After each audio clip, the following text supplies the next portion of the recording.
and welcome back to the A&D Union News. In today's episode, we will be talking about child labor laws and minimum wage during the Industrial Revolution. In the 1700s to 1914, minimum wage was a huge problem, not only for adults, but also for kids. Kids as young as 6 would be overworked and only be making 25 to 50 cents a day. Now, I know what you must be thinking. How could that be? Why would we let kids work 15 hours a day but only be making a couple of quarters?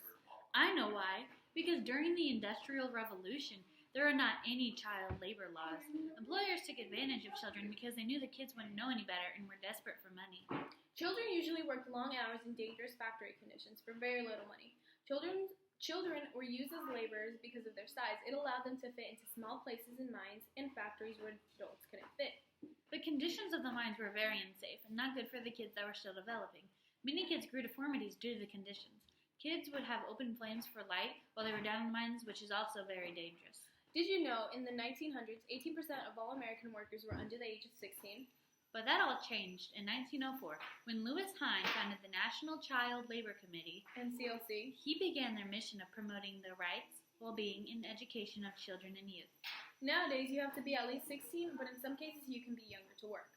There is now minimum wage laws for the United States and child labor laws. They help keep kids from being overworked and make sure they get paid a good amount of money for their work. Children now have the opportunity to attend school instead of a job. They are getting the necessary education needed and have the chance to grow up. In 1938, they developed the child labor provisions to ensure that young people work in safe environments and that don't jeopardize their health, well-being, and education opportunities. 14 and 15-year-olds can work 18 hours total in a school week and 40 hours in a non-school week. The minimum wage is now $7.25 in Kansas, instead of employers being able to pay people however much they wish to pay like they used to back in the day. As you can see, back in the 1700s to 1914, minimum wage and child labor laws were not a thing and was not important. But over time, people realized that it was.